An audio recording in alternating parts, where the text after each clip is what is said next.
This show is part of the Deluxe Edition Network. To find the other great shows on the network, head over to the deluxeeditionnetwork.com. Hold on, stop. Welcome back to the Shit Show 2.0. Okay, Boomer. Damn millennials. Wow. Did not know that. Even flirters who are obviously mentally ill.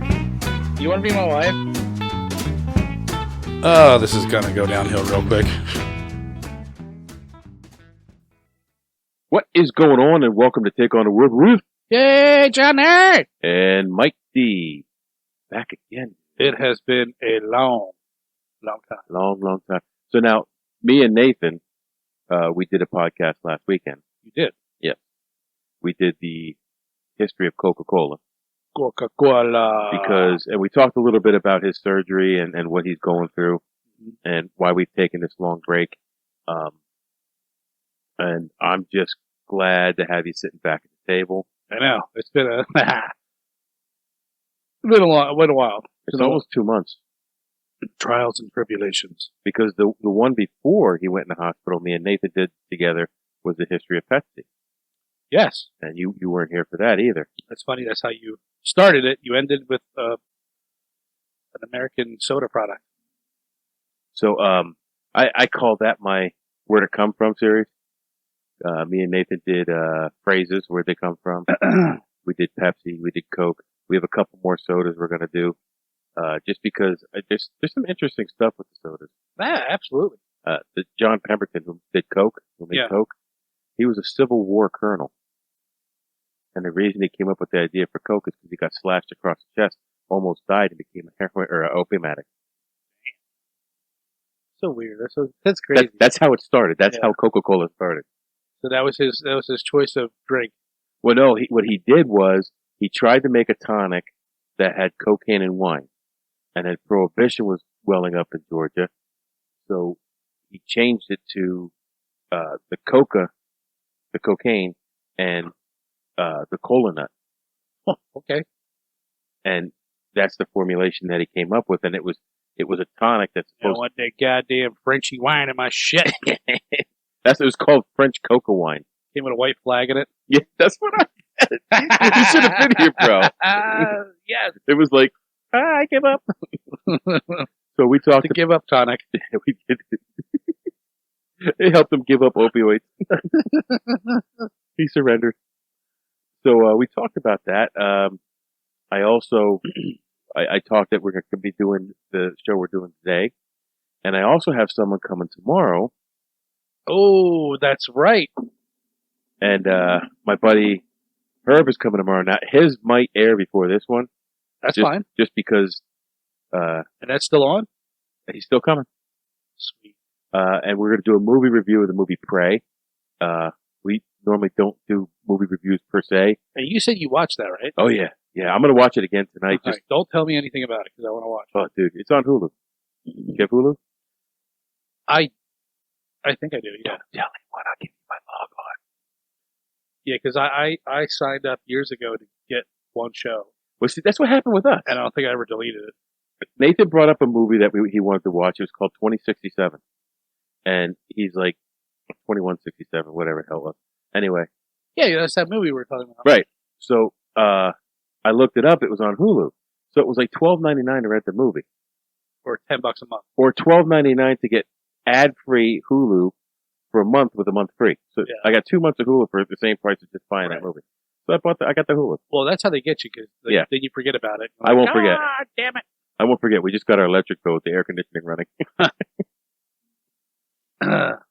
So, what you drinking over there, buddy? Hey, it is my favorite time of the year, bro. Well, almost. I think it's a little early yet, right? It's probably about 3 weeks early for these beers to come out. But I'm fine with that because the longer they're out, the longer I drink them. All year long, for all I care. Yeah. This is Warsteiner Oktoberfest. Wouldn't it be pronounced? Are the W's pronounced with a V? Warsteiner. Warsteiner. Anyways, Warsteiner. Oktoberfest. They had the God, it smells so good. they had the HB Hofbrau Oh, did they? Oktoberfest. Did they? Not in the big can though. If they had the big can, I would have got the big can again. That one was really good. Yeah, I like that one. So I've had this before, but I honestly don't remember what it tastes like. I've never had this one. So let's Well, tip let's take a sip. this back and cheers. Welcome back, bro. Grab me.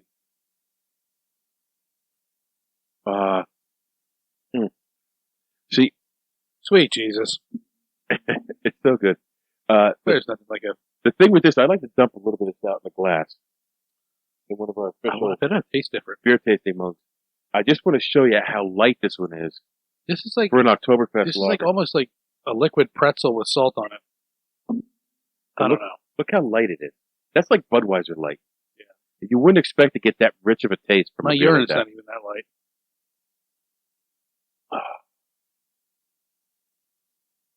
I Is should it have. better out of the glass? It's just good. You're like, nah, here. I'm on my sixth one. Shut up. Oktoberfest is absolutely my favorite style of beer. Yes, same here. I've brewed more Oktoberfest than anything else that I've brewed. Actually, it's an We should go on an October quest. it's an award-winning beer that I've brewed. I brewed my Oktoberfest. It's got second place in lagers. My one beer that I thought was going to be laughed out of the competition ended up getting best in show, and that was a bourbon barrel stout, but a bourbon barrel oatmeal stout. Holstein, Germany. So So would this be, I guess, an official Oktoberfest at Oktoberfest in Germany? I think it is. But the official one is the Hofbrau. Really? But if you go to the town where this is made, see, here's what Oktoberfest was. Every town had a brewery, and they'd celebrate their brewery over the Oktoberfest. And basically, they would get drunk, and there's a pole in the middle of town, and the neighboring town would come over and try to tear your pole down. And if they tore it down, everybody had a drink. And if they didn't tear it down, everybody had a drink. Why can't we have shit like that here? I know. Instead of fist fighting and arguing, let's just have an Oktoberfest. Put a pole in my Drunken front yard Olympic Games. and bring beer. Yeah. You can tear my pole down, bring beer. Anyway, I heard that story someplace. I don't know if that's true. That's what I heard. So Sounds fun. if somebody wants to fact check me, you can email us at takeontheworld411@gmail.com. Also, while we're talking about that, we are on the Den, the Deluxe Edition Network, Yes. and the website is changing. It is deluxeeditionnetwork.com. Spell it all out. It's all good. Easy. So, what the Deluxe Edition Network is it's a network of podcasts. They're not all the same. Every one of them is a little bit, everyone's actually pretty different. And we all get together. We help support each other. We help, with graphics. We help with whatever we need. Everybody's helpful. Everybody's cool. And we promote each other's podcasts. If you listen to us, you may listen to this one and like it as well. Yeah, just a great little outlet to find more things and more variety, I should say. Every month they have a Spotlight podcast. There is an absence of a Spotlight podcast for August. Wah, wah, wah. Like, I get it. You want your show to succeed, and that's cool. But I am not competing with anybody. I am just doing our thing. If we get 10 listeners, I'd be happy. Yeah. Anyway, if we get 10 listeners and they like our show, well, maybe one of those listeners might like something else that's on the network. Check it out. DeluxeEditionNetwork.com. Follow us. Also, you can follow us on Instagram, Twitter, Facebook, and usually that is linked at the bottom of this description, whether it be on Spotify or YouTube. All those links are down there. Check us out. Follow us. I put out little videos here and there on Facebook and Instagram. Anyway, now the housekeeping's out of the way. Sweet. So what's been going on? It's like 2 months. You got a trip coming up, right? Yeah, I'm going back out to CO to try and kill that elk harvest that elk that was I'm gonna kill that bitch. laughing in our face last year. But I really wish I could go along, but I got too much stuff going on with Nathan and everything else. And it's a big trip. Yeah. It's a lot to. And I'm kind of stressing out about it. I got a ride there, but I don't have a ride back home. Yeah, you figure it out. And you always know if you're stuck for a ride, you can call me and I'll come and get you when it's convenient. Well, I figured I'd have the next Sunday off, so I'm at least good for a day. I can just chill out in Philly. And maybe I'll just have some crackhead driving. What time you coming in? It's You getting in the morning? no, I think it's like 5. Oh, I could come down for you. If you don't find someone, I'm there for you. And you can buy me Royal Farms when we're leaving. I'll buy you all the Royal Farms you want. I love this beer. So tasty. And I found like some of the breweries around here have Oktoberfest, and they're not malty enough for me. Yeah. Like I like that rich malt flavor. Like you shoved a fucking pretzel in there. Yeah. Soaking into pretzel overnight. Yeah. Well, that's how the last one came out. Like the first day we tasted it, I'm like, it's not substantial enough for me. If it tasted like a little bit, but that was like 2 weeks out of the brew. Ooh, I wonder if. But a month out of that brew, that was yeah, fucking it definitely aged better. I wonder if we could do like a breakfast Oktoberfest. How do you make it breakfast? With maple syrup and bacon? Yes. No. Well, not maybe bacon. Maybe just like it's already sweet enough, but maybe just a hint of like hint of maple, a maple or something. Honey. The thing is those are both fermentable sugars. So it might like really affect the flavor. It could really change the flavor. And like when you add lactose isn't a fermentable sugar. So it heightens the sweetness without changing the ABV or anything else. Well, I know,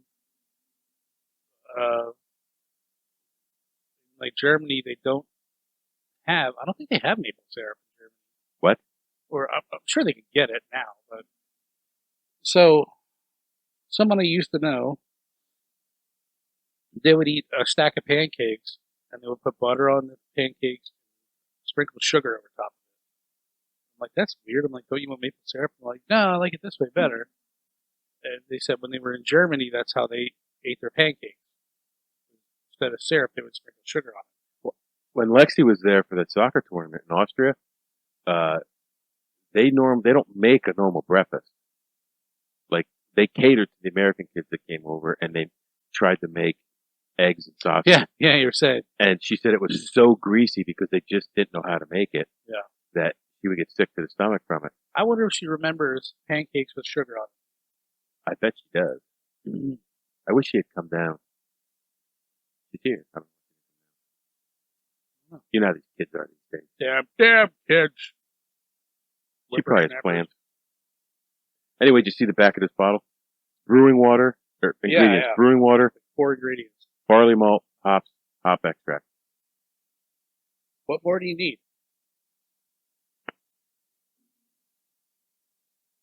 So, Colorado, you go to Colorado.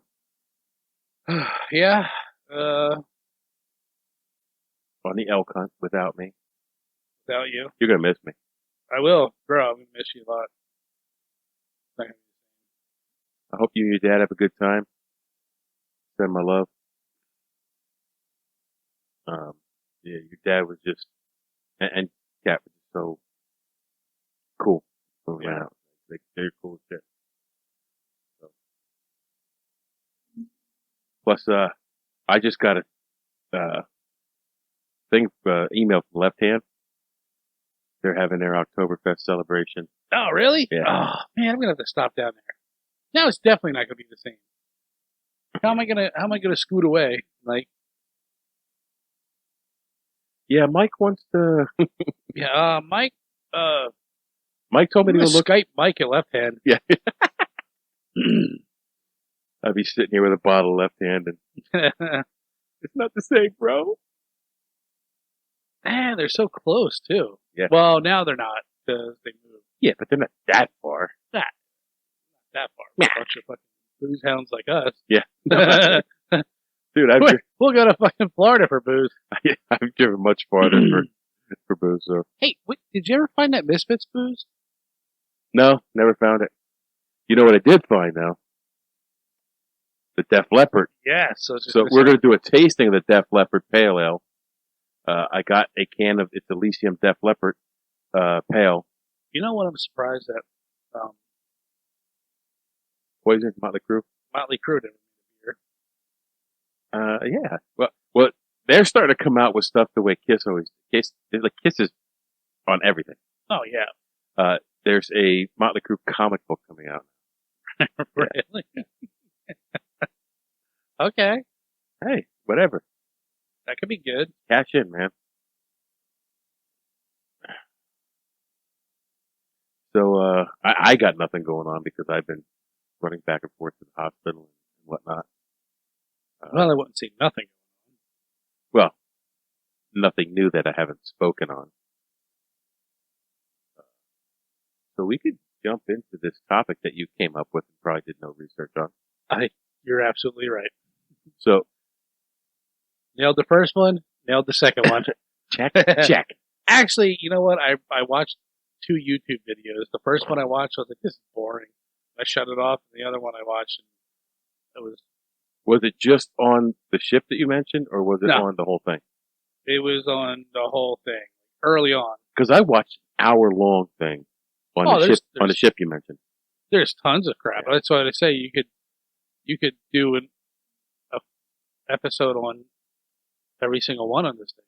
Well, what I did was, here's what we're talking about. We're talking about shipwrecks on the Great Lakes. Or even mysteries of the Great Lakes. I didn't do any. Actually, the one is a mystery. I mean, I would say a lot of them are mysteries. What? We'll get into it, but because I want to do a little background on the Great Lakes because I like laying groundwork and stuff. But so we're talking about shipwrecks and possibly mysteries on the Great Lakes.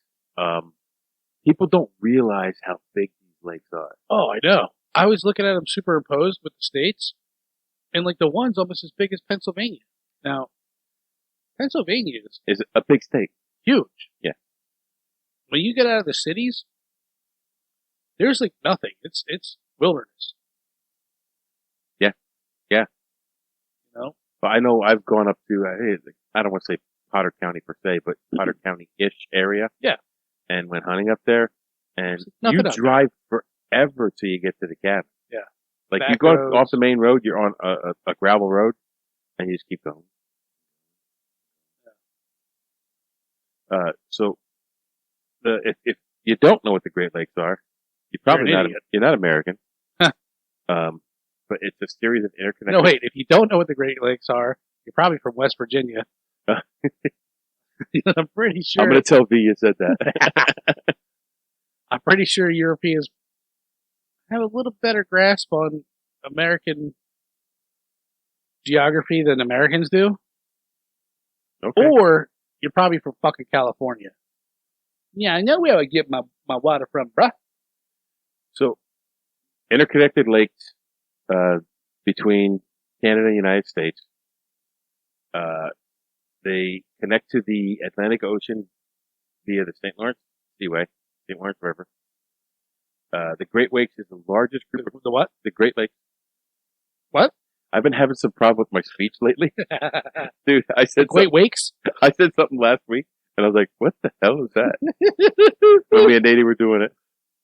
The Great Lakes are the largest group of freshwater lakes on Earth by total area and second largest by volume. They contain 21% of the world's fresh water by volume. That's a lot. Yeah. Surface area is 94,250 square miles. We don't need the volume in cubic miles because Who gives a shit? The next largest is that lake Baikal. Baikal? I think it's in Eastern Europe. I don't know. The lakes were formed by glaciers scraping against the ground. They receded. When they were receding, the water melted, and that's what fills the Great Lakes. So it's all glacial melt? Yes. You think that's all? There's still some glacial melt in there. It's all just been washed out to sea and recycled, and now it's just I don't know. just filth from Well, the human race. I think it's still fed by springs and such. The water's cold. And that's why a lot of the shipwrecks in the Great Lakes are so well preserved because of the temperature of the water. I took a ferry across the Great Lakes from Took a ferry. Westport. What was his name? And were you on a boat? We were in a boat. Oh God, it was Kingston, Ontario, to Snake Island, New York. I believe it was called Snake Island or Sand Island, Dog Island, one of those three. I'm pretty sure it was Snake Island, but oh my God, it took like you could drive your car on the ferry, right? And that's what we did. And that's called attempted murder. It was 3 or 4 hours across the Great Lakes, chugging along. And then we get to this little island in New York, and this like hobo like is parking your cars, dangling off the back of it, and over these churny little seats. I thought we were going to capsize for sure. That part where we got to New York was sketchy as hell. But never again. That was just. It was way too fucking long. I don't know. I think I'd like that. It was for the experience. It was cool, but I don't think I'd ever do it again. It wasn't that cool. I've never taken my car on a ferry. Yeah. I've taken it on the auto train, not a ferry. So the lakes are a major source of transportation, migration, trade, fishing, and there's a huge biodiversity in the lakes. And if I'm not correct, don't we get like a lot of our drinking water from the Great Lakes? I would think we did because 21% of the Earth's fresh water. And they supply like the rest of the world with drinking water. You say so. They ship it out? Yeah, I think I read a saw a documentary, like conspiracy thing where they were going to shut off the Great Lakes and kill everyone through dehydration or something like that. Anyways. So, on a side note, remember I told you about when we went to Nicaragua? Yeah. That lake is the largest in Central America and the 16th largest in the world. So, that lake would fit inside the Great Lakes. Easily. So that the lake I was on was Lake Granada or Lake with Nicaragua, and I don't know how to say the other word that they call it. Boca Boca? Boca. Cochabamba. I don't know. It would be a Spanish name. Cochabamba. Okay. We'll go with that. So the Great Lakes have over 6,000 shipwrecks in them, and the majority of them have never been discovered. Part of it's because some parts of the lake are so deep, it's impossible to like accidentally come upon them.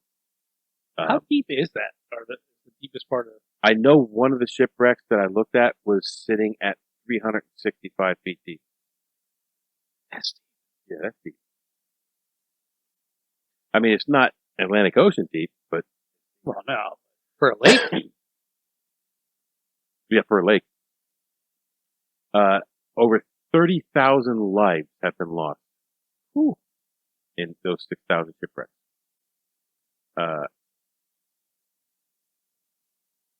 There's estimated there's 550 wrecks in Lake Superior alone, and that at least 200 of them lie along Lake Superior's shipwreck coast. It's an 80-mile stretch of shoreline with no safe harbor between Munson, Michigan, and Whitefish Point. And I want to go out there. that happens to be where your ship that you want to just focus on is lying. Okay. They say there's an estimate 3 million shipwrecks on the floor of the ocean. Now, the oceans are vast, huge, much bigger than this, and the fact that there's 6,000 in this small area 6,000 compared to the 3 million on the floor of the ocean. One of the wrecks which we'll talk about is the one that you wanted to talk about, Yeah. the Edmund Fitzgerald. It's one of the most famous, well-known ones, simply because of the Gordon Lightfoot song, "The Wreck of the Edmund." Right, yeah. So I put the lyrics down here, and I'll probably tag them in the gimmick. I think if I sing them, we'll probably get copyright strikes because my singing is so good. You're so spot on. Yeah, I've just you can barely distinguish me. You might get a record the deal. original. Yeah. Not happening. Many of the ships that are lost, and the ones that I've gone through, are like early November sinking. And the reason for that is they have these storms that whip up on the Great Lakes, and they call them the Witches of November or November Witches. Okay. They're equivalent. Some are equivalent to a half category hurricane. So instead of like a category 1, it'd be category 1/2. So That's like tropical storm. 60, 70. Yeah. Like a tropical storm. Yeah. Like you said. Yeah. 70 mile an hour sustained wind. Yeah. Ain't no joke. No, that ain't no joke at all. And the gusts will go a lot higher. Yeah. In 98, there was a storm in the Great Lakes that was equivalent to a category 2 hurricane. Wow. And then 2010, the storm was equivalent to a category 3 hurricane, causing 19-foot seas. The problem is, on the ocean, a 19-foot sea is pretty big, but the waves are farther apart. On the lake, it's 19 foot here and 19 foot here. So half of your ship is hanging in the air at 2 places. Yeah. That's what I heard years ago. Was the ocean or storms on a lake can be way worse than in the ocean. Not saying the ocean storms are nothing to sneeze at, but you have them splashing off the sides and coming back, and it adds to the one. Yeah. And it's a constant, like bam, bam, bam, instead of a whoosh. Yeah. Whoosh. It's like bam, bam, bam, bam, bam. So that causes a lot of the shipwrecks. So I went to each lake, and I found what is considered one of the famous shipwrecks on that lake. And here's another thing. I didn't do any research on this, so I don't know why it is. I always thought that Lake Champlain was a Great Lake. No. But it's not. There's only 3 of them in there. There's 3 American ones. Well, only one is only all the way inside America, and that's Lake Michigan. You have Lake Superior, Michigan, Huron, Erie, and Ontario. And I always thought Lake Champlain was a Great Lake, but I guess it's not great enough. The ungreat Great Lake. Yeah. You're not so great, Huron or Champlain. And we're back. We did take a quick beer break. Ooh. Yeah. We now have Gustav? Fathead? I have 2 stories for this episode. Okay. You want to hit one now? No, because I don't know anything about them other than like 2 words, or like a sentence. But we could look them up quick. They're not very long stories.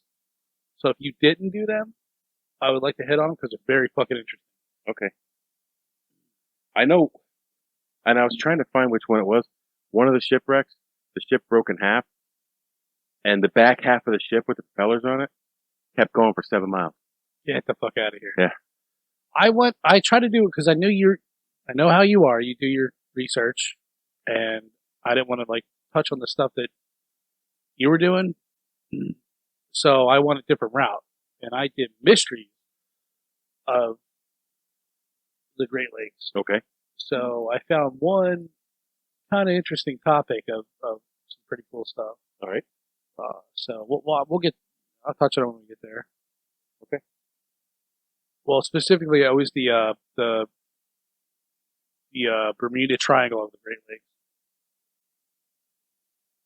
Oh, you know, I did hear something about that. Yeah. You actually mentioned that to me. So there was a couple.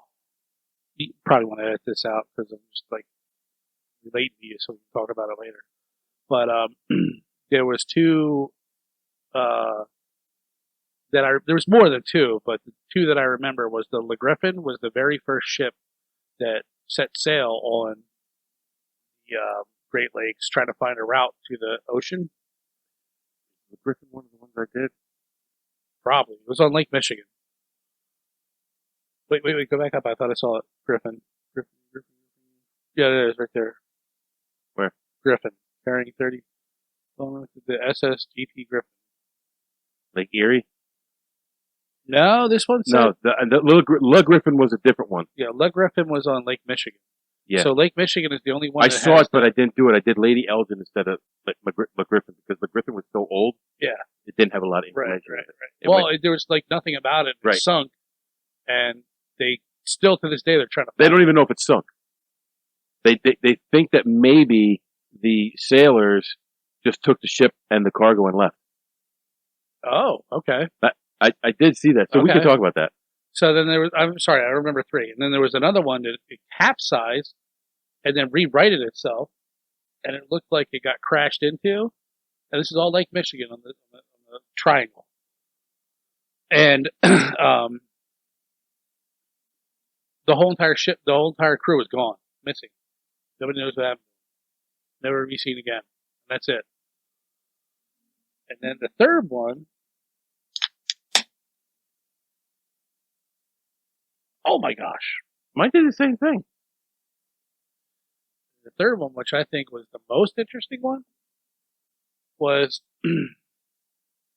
this ship left sail or port, and the captain was like, "I'm going into my headquarters. Do not bother me." He's like, "We're going to land port here, and we're going to stop. Do not bother me." So whatever happened, they were like, something happened, and they were knocking on his door, and he wouldn't answer.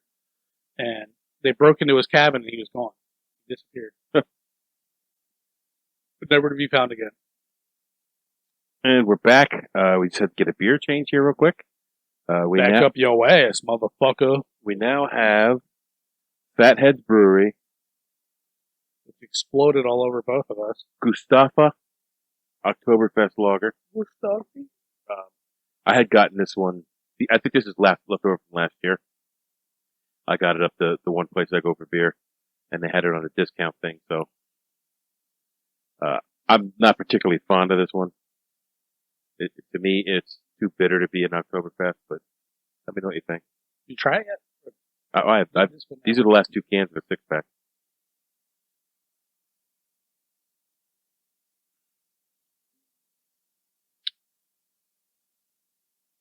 I get more Pilsner than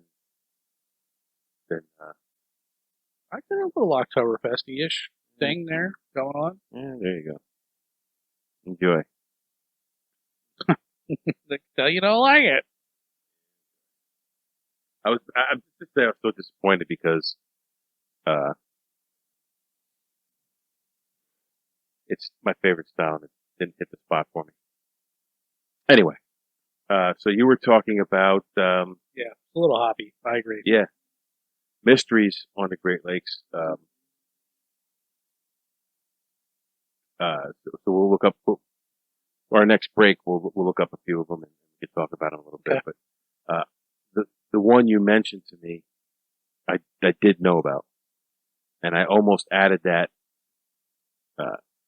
I guess we could let the cat out of the bag. We're talking about Just no information on the Michigan Triangle, it. Just happened, and that's it. which is the Bermuda Triangle of the Great Lakes. Yes. So, plus one of the ones I did do here, there is a little air of mystery to it. So, we're gonna start on Lake Superior, and not with the most famous Lake Superior wreck, because that'll be the last one we do. I'm gonna do this Bannockburn, the SS Bannockburn, Canadian vessel, steel-hulled freighter. It disappeared on November 21st, the November of disappearance, 1902. The ship was 245 feet long and 40 foot wide. There was 21 souls lost on the ship. It's one of the it's one of the biggest mysteries on Lake Superior. No trace of the vessel has ever been discovered. But this is a little mysterious too. Since her disappearance, many sailors claim to have seen her running lights during stormy weather. Oh, creepy. So, hey, it's a storm. You're going to see. You don't know what ship it is. Whatever. That's a little ambiguous. The ship was lost in the middle of the lake. It was on the way from Port Arthur to the Stowe. I think you might have misspelled that one. I probably did too.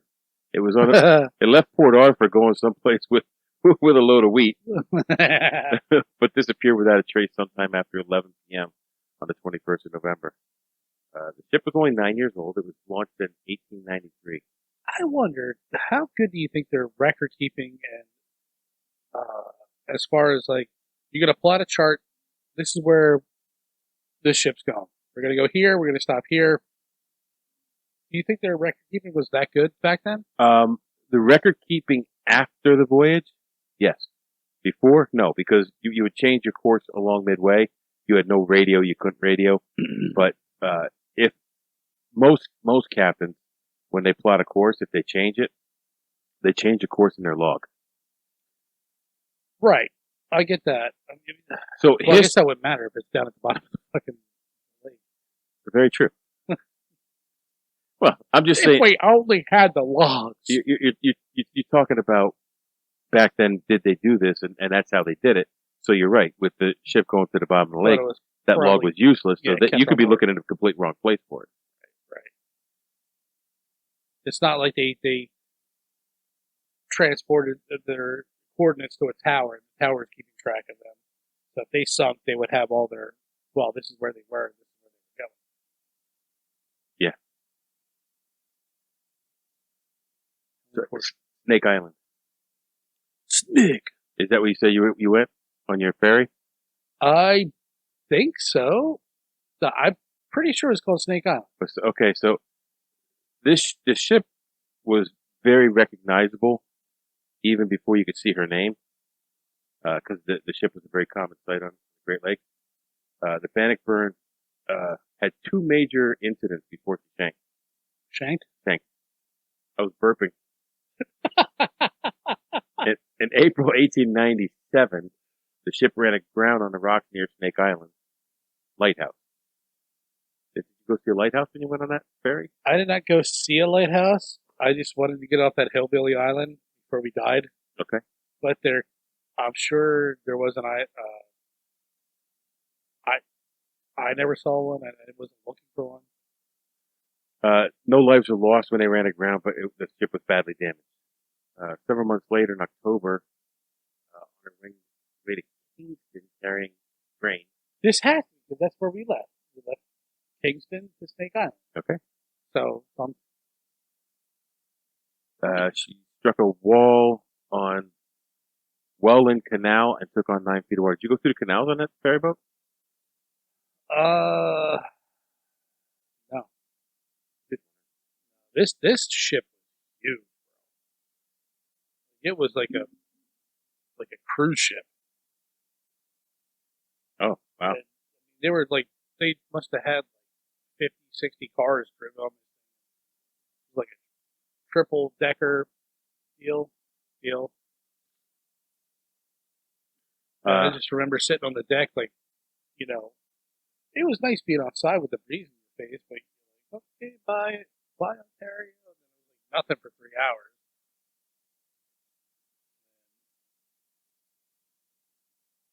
There was nowhere to go. The seats were terrible. It was like being on a bus. It was like bus seats. Oh yeah. Yeah. You know, it wasn't like meant. It's weird. But that's how the auto train was very uncomfortable, unless you got a sleeper car. Yeah. So on November 20th, 1902, one day before her final voyage, the ship ran aground shortly after leaving Fort William and turned back to port. No apparent damage, and they left again for their journey on the 21st.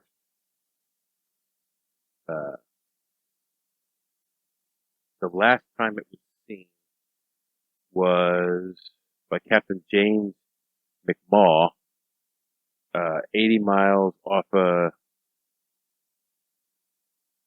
Keweenaw Point, 40 miles off of Isle Royale. Later that night, strong winter storm began on Lake Superior. Bannockburn. Man, you're struggling. Oh my God, I am. You need me to take over. Yeah, go ahead. Was spotted. The Bannockburn was spotted at about 11 p.m. by the passenger steamer Hurricane. On November 30th, 1902, the ship was declared lost. Never to be seen again. Or was it? See, this is what I was saying. This is what was mysterious. Now, so it was a highly identifiable ship by its profile. It was an odd-shaped ship. So there was sightings of the ship after it sank, like years after. Okay. And they like they're saying, I knew it was this ship because of the profile. Right. Well, some sightings are just like, you could tell their stories. They're just made up, like whatever. Easy to dismiss. Here's one from World War II. So, Okay. One such story was that of the ore freighter Walter A. Hutchinson shortly after World War II. When the crew saw the Bannockburn just 100 yards away coming straight at them, the captain tried to put some distance between the Walter A. Hutchinson and the Bannockburn and steered to the northeast. The Bannockburn went past Walter H. Hutchinson safely, only to run aground and disappear. hold on. That's weird. Yeah. Run aground and disappear. If the captain of the Walter A. Hutchinson hadn't changed course, the ship could have easily been destroyed by the rocks. So this ship comes out of nowhere, and so they make way for this ship, and this ghost ship. The ghost ship hits some rocks and disappears. But if the Walter A. Hutchinson hadn't changed course, they would hit the rocks and stuff. Right. That's weird. That's really weird. So It's like it's an early warning. Like, and there were other sightings of the Bannockburn, but I just put this one on because I thought this was interesting. And this is like 43 years after the ship sunk. holy shit. So on to Lake Michigan again. It is thought that there are at least 1,500 shipwrecks on the bottom of Lake Michigan. Now, which one of the three is the biggest? Just more than three. Which one is the biggest? I don't know if we covered that, or if we covered that or not. I don't think we did. I don't think it's Lake Michigan. But anyways, we'll update you that in a minute. We'll go for a beer break. the Lady Elgin. Now there is another ship that was lost in the Great Lakes that was Lord Elgin. Or no, it wasn't lost in the Great Is it Lakes. Elgin or Elgin? Elgin. There's a Lord Elgin, and like I'm looking up stuff for Lady Elgin, and I'm like, Lord Elgin, what the hell? That's not it. But I think it sank someplace else. Anyway, Lady Elgin was a side-wheel paddle steamer. And what? Yeah, you know the kind you saw on the Up and down like the Mississippi Louisiana River with the Yeah. wheels on the side, the paddle wheels on the side. It was a luxury cruise ship. Double-deck Woodhull boat sank off the shore of Port Clinton, Illinois, which is now Port Sheridan. Saturday, September 8th, 1860. The Lady Elgin got caught in gale force winds and was rammed by a poorly lit schooner, Augusta of Oswego. Yeah, Oswego. So I think Oswego is the. I forget what the three ports are for the triangle. Okay. I picked this one because this is the largest loss of life on the Great Lakes, and for a long time it was the largest loss of life for any ship. I believe, yeah, 1860. It's the largest loss of life on the Great Lakes for sure. The ship kept no passenger manifest, but they lost at least 300 and as many as 339. 98 of the crew and passengers survived. The wreck was discovered off the waters of Highwood, Illinois in 1989 and lies between 50 or 60 feet of water. That's so shallow, isn't it? I don't know. You tell me. You're a diver. 50 or 60 feet is not that deep. I've been that deep. Easy. Yeah. Really? Yeah. I've been 75 feet. So that's relatively. Just like that. That's all it takes. Yep. You hit by a schooner and. One schooner. I don't know if this is the one where the back part of the boat went 6 miles. I don't remember which one it was. Schooners. But me and Nathan were listening to Disasters on the Great Lakes, and we heard that one. In the Lady Elgin's short life, it was sunk, it was raised, refitted, it was. Don't cut you off.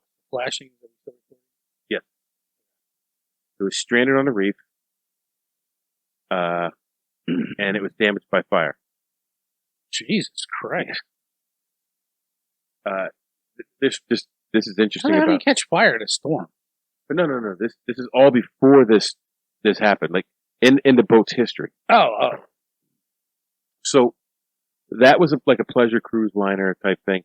Well, what they were doing is the night that it sunk, there was a political rally that was mostly Irish politicians on the cruise. Now that explains everything. So there were so many Irish leaders, political leaders killed. The Germans became the leading ethnic group in city politics because of it. Are you serious? Yes. One of the survivors on board that was on board, he was a drummer with the band, and he stayed afloat by floating on his drum. Jesus Christ! I wonder what this drunk Irish did. If you want to scuba dive this wreck, you have to have special permission to dive it. Shit. And you'll find that with some of the more popular wrecks, or the more high-profile wrecks, the families believe that that's their final resting place, and Don't disturb it. don't disturb it. And I get that. I get that, but at the same time, like, I like scuba diving, so. They come up with humor bone. Yeah, look what I got. Well, what had happened is one of the wrecks, they went down, and I'm not sure which one it was, but they went down, and they found, this was years later, they found a perfectly intact body. Because the water's so cold, it preserved it. And, what do you mean, like skin on it and everything?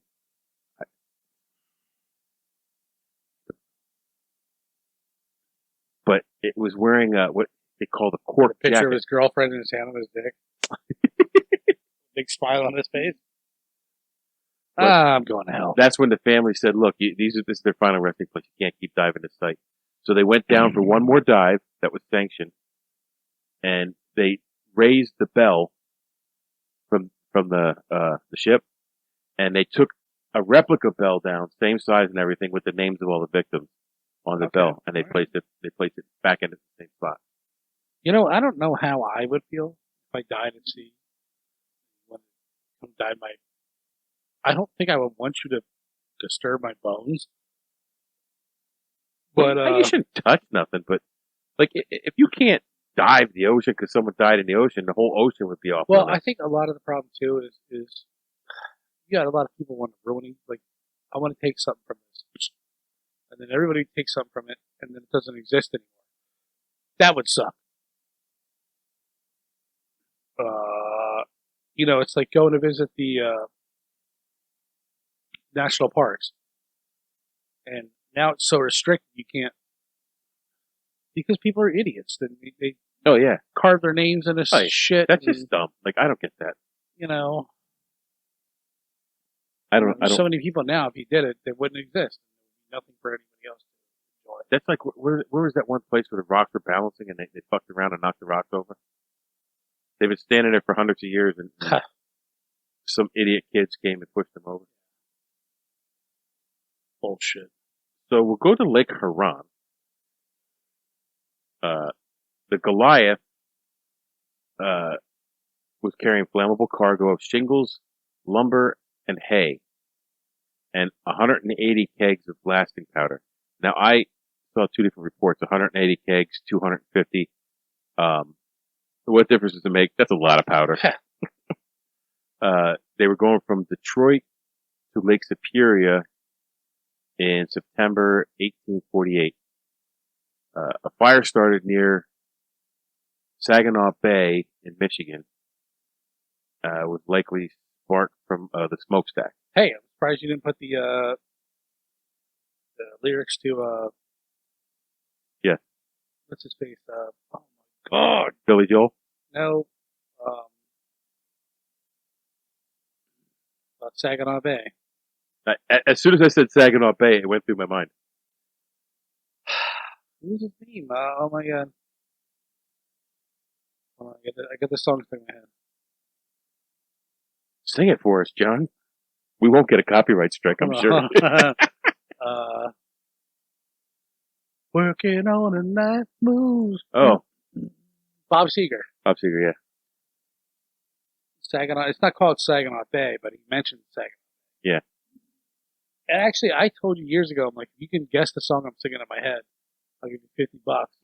And I mentioned Saginaw Bay, and you were like, oh, I don't know.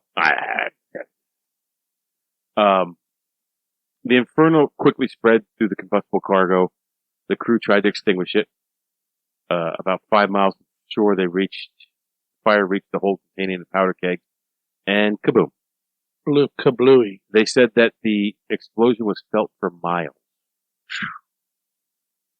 Only one of the only person to survive was the ship's cook. Really? He's used to the heat.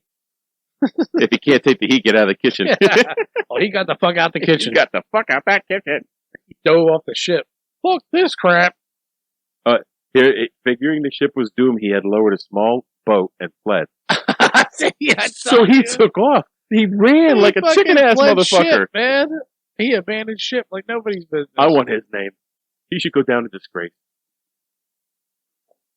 So on to Lake Erie. Lake Erie is the smallest by volume and the shallowest of the Great Lakes. And this is the one that skirts Pennsylvania. Yes, this is the one that Pennsylvania touches. In Erie, Pennsylvania. The lake holds about 2,000 shipwrecks. Only 379 have been found. Or 75. Only 2,000? That's it? Of the 6,000 total. I'm kidding. You see the look on my face? No, I couldn't. That's a shit ton. Yeah, it is. So as dawn broke over Lake Erie, June 17th, 1850. Now this is the first one that wasn't in November, September. The SS G.P. Griffith, carrying 326 people, caught fire. The last two were fires. They weren't really caused by storms. The crew sounded the alarm and turned the boat toward shore, which was roughly 3 miles away. Passengers came on deck aware of the danger, but land and safety were in sight. So I guess they didn't jump overboard. Half a mile from shore, the ship grounded on the sandbar. The fire quickly spread. The crew told the passengers to save themselves. Panicked travelers jumped overboard in a vain attempt to reach the beach. The captain threw his family into the water, jumped in, then disappeared under the waves with them. Only about 30 people were able to swim to shore. The remains of the ship, still burning, were eventually towed back to land. Jesus Christ. So, like, what? Nobody survived? 1850. Well, there was 326, so 294 people died. Yeah. This one's actually pretty cool. This is Lake Ontario. The ship is the Sweepstakes.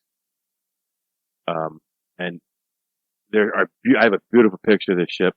In fact, I'm going to pull it up for you so you can see it now, because I love this picture.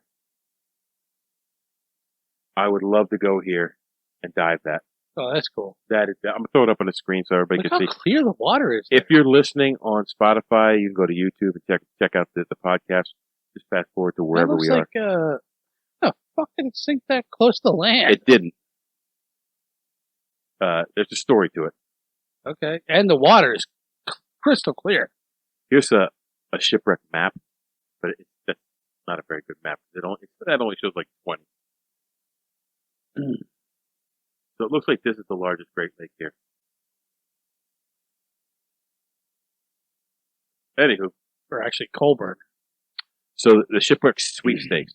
August 23rd, 1885. The sweepstakes hit a rock near Cove Island. She sank in shallow water. Go ahead, take over. She sank in shallow water, close to the light station. She remained there to September 3rd. The sweepstakes was towed to Big Tub Harbor, where they found the ship beyond repair. So, damn, I don't know. Fucked herself up. They hit a rock, and I don't know if it buckled the hull or what, but they said, "Look, this ship's fucked." Yeah. They stripped her of all rigging and equipment and sank her in her present location. That's how she got that close to shore and that shallow. That one you can scuba dive. It's only at 20 feet of water. Dang. Yeah. Looks beautiful. It does. I mean, it looks in the Bahamas somewhere. Yeah. Yeah. But that water's cold. That water's cold. Her cargo was coal, and that was salvaged on a later date. Yeah, they came back and emptied the hull. The coal's not gonna. It doesn't matter if it gets wet. So they just came back and got it. Yeah. Pick it up, let it dry out. Yep. Oh, shit. But when they bring coal out of the ground, they wash it. Okay. She sits just 20 feet on shore. Yep. And we are to the sinking of the probably Edmund. most popular one. It's the most well known because of the song, I think. Also, this ship was a very well known ship. There was a lot of fanfare when this ship was launched, but if I remember correctly, the launch did not go off without a hitch. I guess they tried to crack the champagne bottle, and they had to hit it 3 times, and that's supposedly bad luck. And I guess that held true. This is the sinking of the Edmund Fitzgerald in Lake Superior. Now, I found this pretty interesting too. When the ship was built, it was the largest ship on the Great Lakes at 729 feet long. That was only 1 foot shorter than the smallest lock on the lake at the time. Jeez. So that they only had 1 foot of clearance in the. Like I don't. Like Now, that, you know what? I never knew they had locks on the Great Lakes. you didn't? No. Are they still active today? Yeah. I would love to see that. They've got to be massive. Actually, when I went up to my sister's, the St. Lawrence River is right there, and there's locks near where you can see the locks operating from. Yeah. I've seen the locks in Canada before on Hey, the Rideau Lake and going down the system to Smiths Falls. And the ones at Smiths Falls are really impressive, but they're not 729 feet long. Impressive. Yeah. It's going to be massive. I would love to see that. Anyways, go ahead. so this was a very noted ship. Everybody would take note when this ship would pass. Other ships would stop and look at it. When it would pass by points, there would be people on the shore looking at the ship. And the captain at one point was Peter Pulser.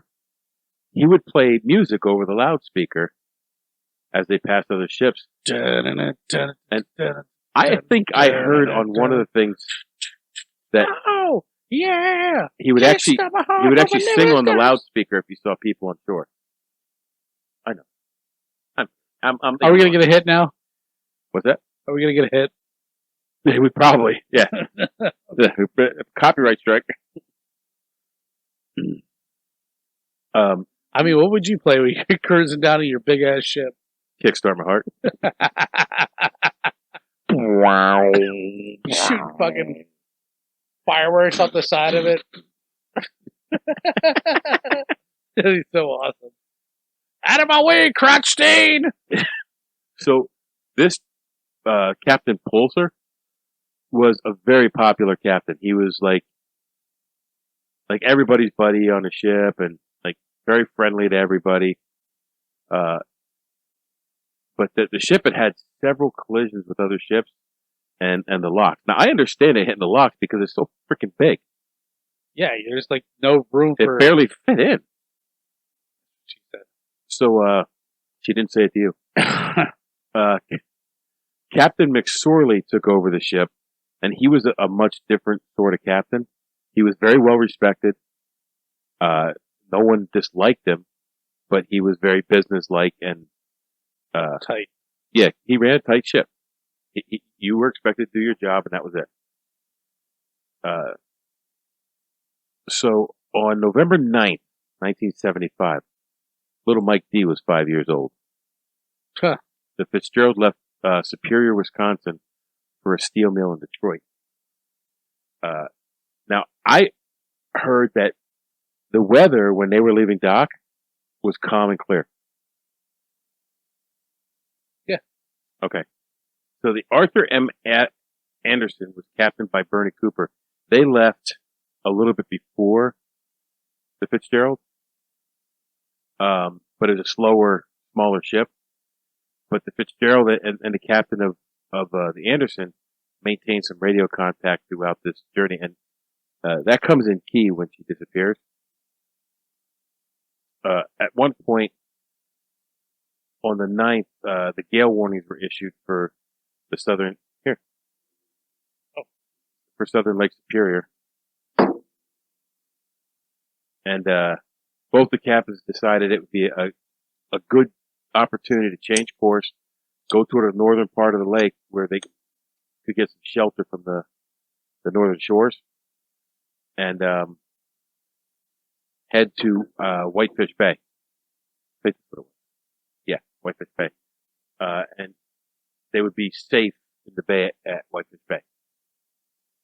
So it was early on the 10th that the warnings were upgraded to or gale warning was upgraded to a storm warning. At its peak, the winds reached 70 to 75 knots, and the waves were swelling to 25 feet.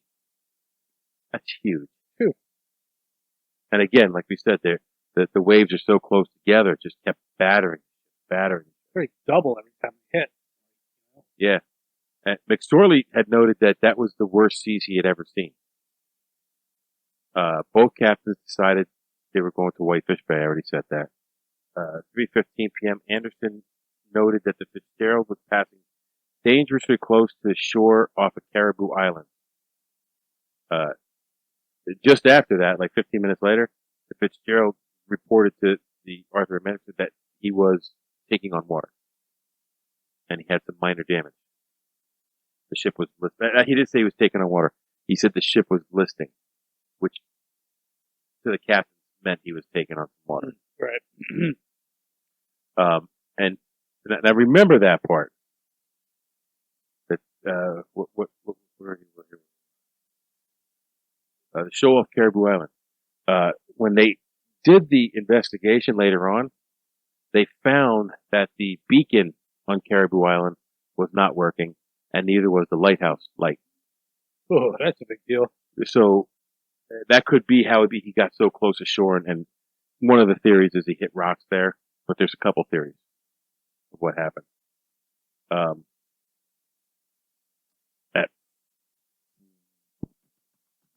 The Fitzgerald asked the Anderson to stay close, and that the Fitzgerald would reduce their speed and allow the Anderson to catch up to him. So if something happened, he would be there to help them out. At 4:10, they told the Anderson that both the radars were not functioning. So now they had no radar, and the Anderson was keeping track of them on their radar, so he could tell them where they were. Within a half hour, the Fitzgerald then reported they were listing badly, not just slightly. 7:10, the Fitzgerald spoke again with the Anderson. At this time, he was asked, how you holding up? How's it going? And he said, we're holding our own. Those were the last words that were heard from Fitzgerald. 10 minutes later, the freighter disappeared from the Anderson's radar. So they're looking around. They see other stuff on the radar, but they don't see the Fitzgerald anymore.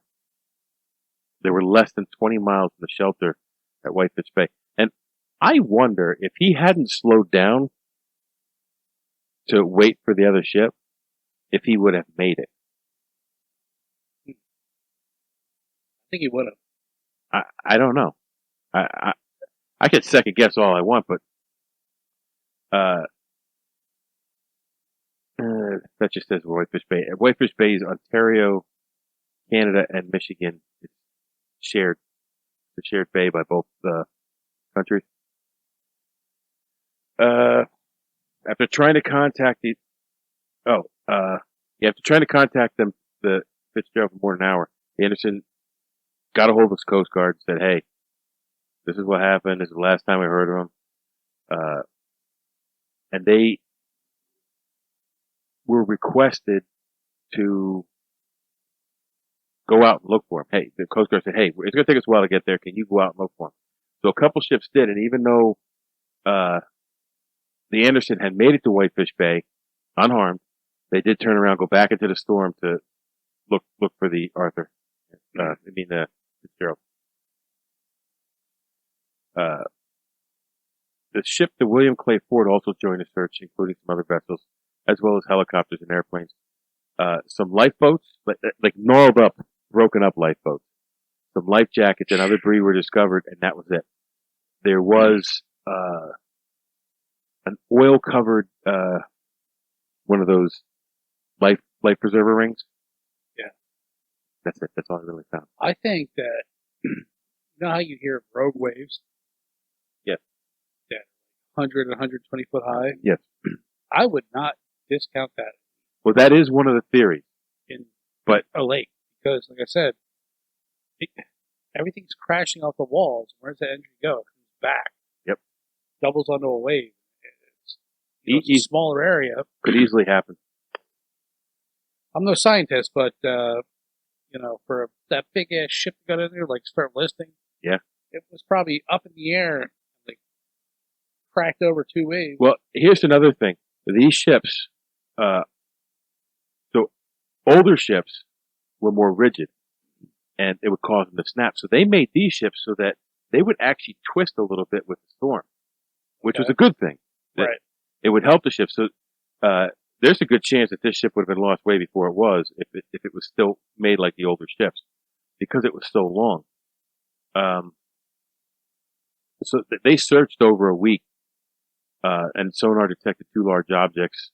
And I think it was the following year where they sent a submersible down and videotaped and photographed the bow. And the bow was here, it was snapped in half, and the stern was back here. So that would lend to either a rogue wave or just being snapped by the waves. The weight of the list could have caused it, but there's a couple theories. Let me see. Some believe the freighter struck bottom at Caribou Island and damaged the hull. Others, however, claim that the freighter was unseaworthy due to structural problems. There was something with the latches on the bulkheads that were holding down the cargo load, that they were something wrong with them. But when that was brought up, someone came to the defense of the guy who loads the cargo on the ship, said that he was meticulous about his job. And if he saw something wrong with those latches, he wouldn't have let the ship leave. So, nobody knows. They could have been damaged during the storm. What they think one of the theories is the waves came over, crashed on, and because those cargo holds weren't completely secured, water started seeping in, and more water until it got so heavy it just snapped the boat. I can see that.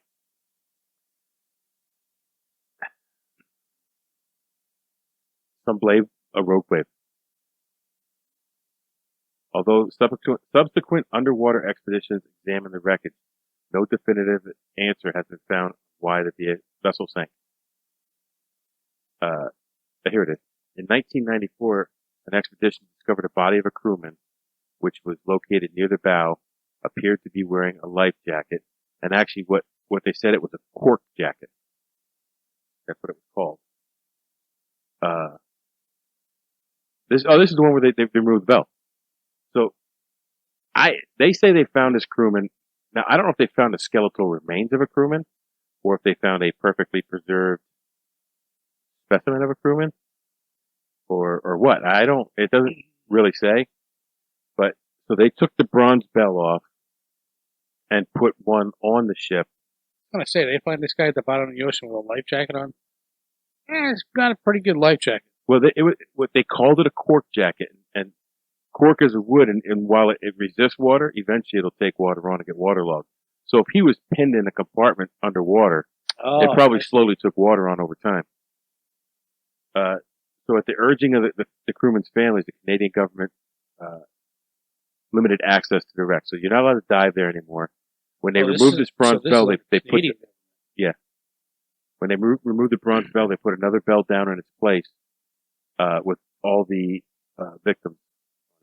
And how many people died on this ship? How do I not have that on here? You failed, Michael! Again! I failed again. No, I clicked the bottom thing before and it just gave me Edmund Fitzgerald. It didn't give me the lives lost. 29. We're back. 29 souls were lost. That's a big ship for only having 29 crew members. So, you know what? They weren't, not that it matters, but they were probably like hardcore sailors. Well, the loadmaster, like apparently he had more time on the sea than the captain did. It's crazy. I mean, this shit is fascinating. Just the mystique of nature and what happens on the sea. It's not really the sea, but it's so big it could be. Yeah. You don't fuck around with the water. I've been on a storm on a lake. What they tell you to do is get your vessel close to the shore. Just go slow as you're chopping up and down. That way, if you sink, you're close to the shore. But that's why they took the ships to the northern shore, because if the storm's coming down from the north, it gives them a little protection from the storm. Even if it's coming from the south, it's that shore and gets pushed up.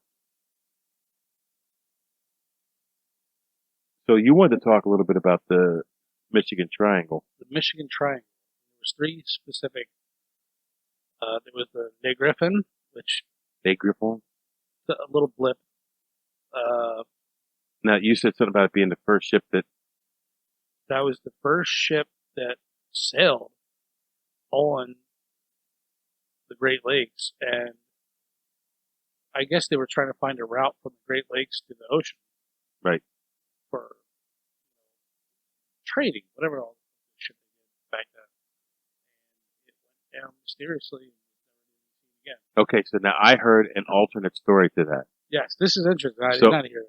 The Griffin made port and dropped off some of the crew, and they swapped out some of the goods that they had, and then they were going someplace else, and the ship was never seen again. So some of the crew was at port, some of it was on the ship. There could very well could have been, I think the time of year was November that the ship was lost, so it could have been one of the Winter Witches. But there was speculation that the crew that was remaining on the ship, just took the ship and the cargo and took off. It's like a pirate crew. Yeah. I mean, I wouldn't doubt that. That should happen. Who would have known? Nobody knew that lake at all. Or the lakes and the routes. So, who knows? There's nothing written about it. Right. Just, they set sail and disappeared. Yeah. Never to be seen again. And then, there was another one. God damn, I wish you could listen. It was like in the early 1900s. And just put on there, Lake Michigan captain disappeared. 1937?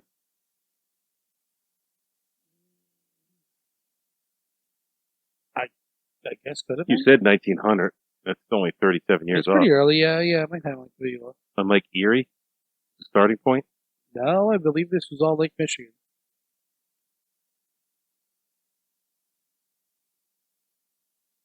Yeah, But okay. even stranger. O.S. McFarland was making its way across Lake Michigan to its final destination, Port Washington, Wisconsin. He was coming from north to south. He was going to bank in wherever the bottom part of the triangle is. George Donner, was that the captain? Yeah, no, you're right. Yeah.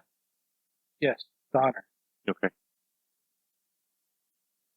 So it says, they were transporting 9,800 tons of coal from its starting point in Erie.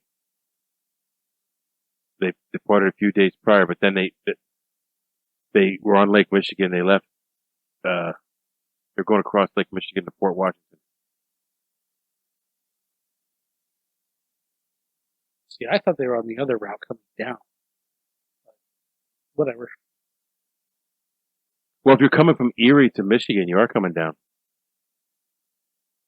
Let me show you that picture again. Really? Hang on. I thought you'd be going up.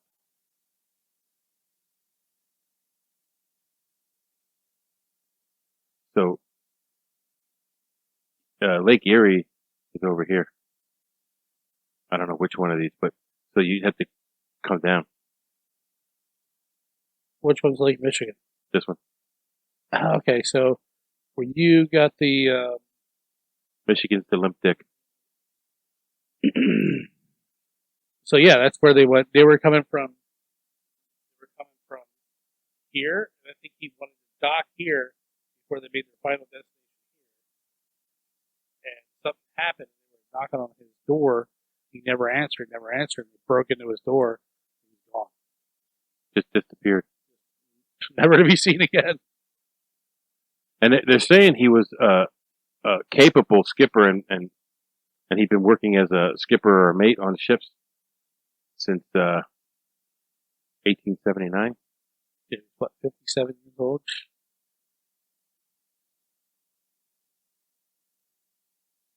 Who knows? Maybe he just got suicidal, jumped out the freaking portal. Here it is. Informing his first and second mate he would be retiring to his cabin for a well-deserved rest, he instructed them to wake him up when they had passed Sheboygan, and started to approach Port Washington. Being familiar with the lake and speed in which they were traveling, he estimated it would take roughly 3 hours. Confident his men could handle the task on the ship. Once inside, he shut the sturdy door, and his men took command. 3 hours later, on Captain Donner's birthday, began to approach Fort Washington, following the captain's orders. They went to his door. They knocked on the door. There was no answer.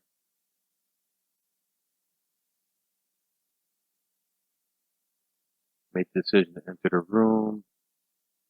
Attempted to turn the handle and it wouldn't move. It was locked inside. But they're just drawing this shit out. They unlocked the door, making his presence known. Hey, Captain, I'm here.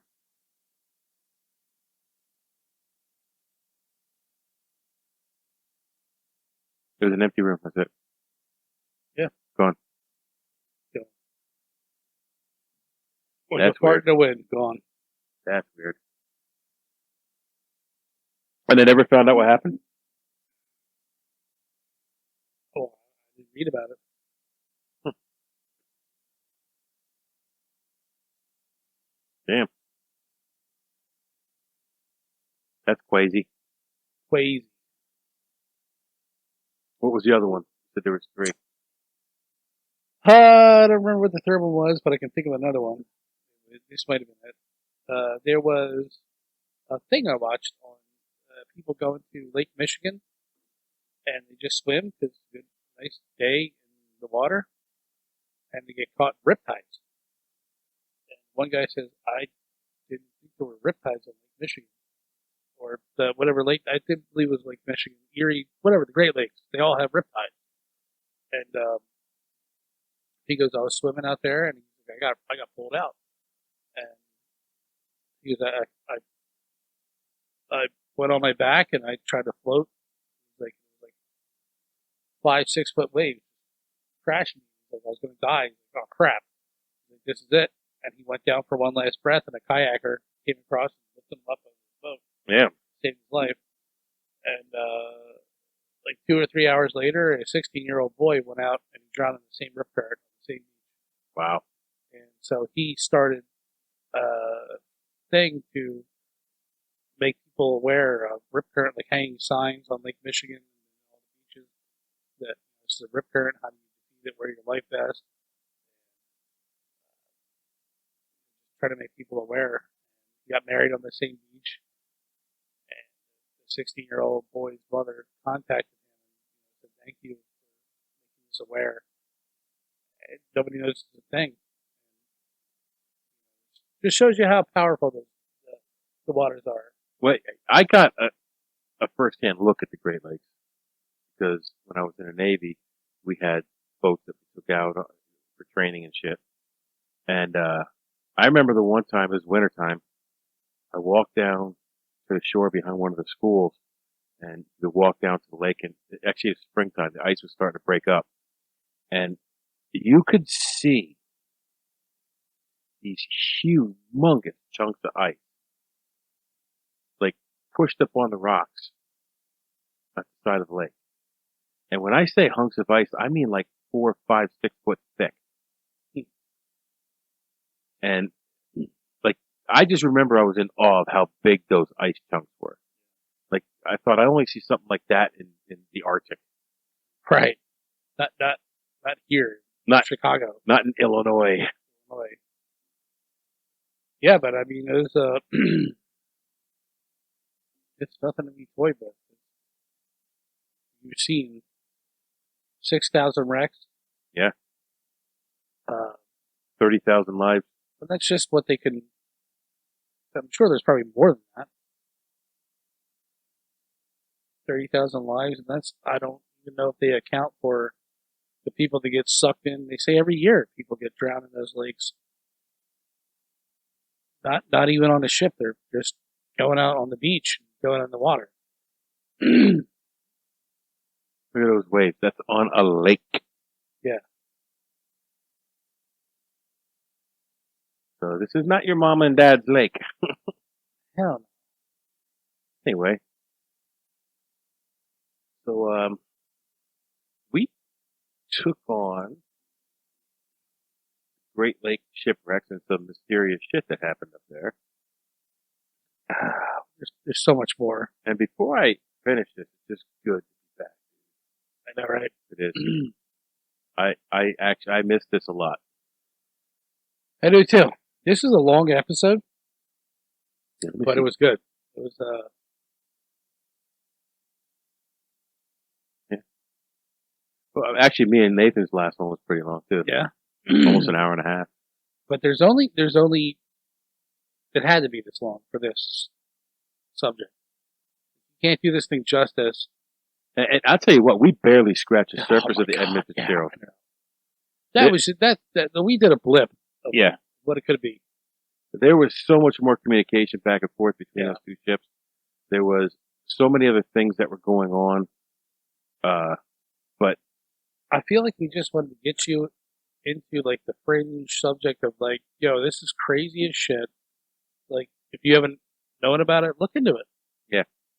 There's a lot of strange shit. Of wrecks in those 5 lakes. Wrecks, strange happenings. There's even like UFO stuff that we didn't even touch on. Yeah. Yeah. Strange lights in the sky, strange lights in the water. Yeah, it's pretty cool. So I hinted with Nathan I have a serial killer I'd like to do. I'll let you know on that. You haven't told me. Nope. So look forward to a true crime episode coming up. Look forward to our review of the movie Prey. Oh yeah, I want to see that one. Yeah. So we took on the Great Lakes. Now you go take on the world. This show is part of the Deluxe Edition Network. To find the other great shows on the network, head over to the deluxeeditionnetwork.com. Hold on, stop. Welcome back to the Shit Show 2.0. Okay, Boomer. Damn millennials. Wow. Did not know that. Even flirters who are obviously mentally ill. You want to be my wife? Oh, this is gonna go downhill real quick.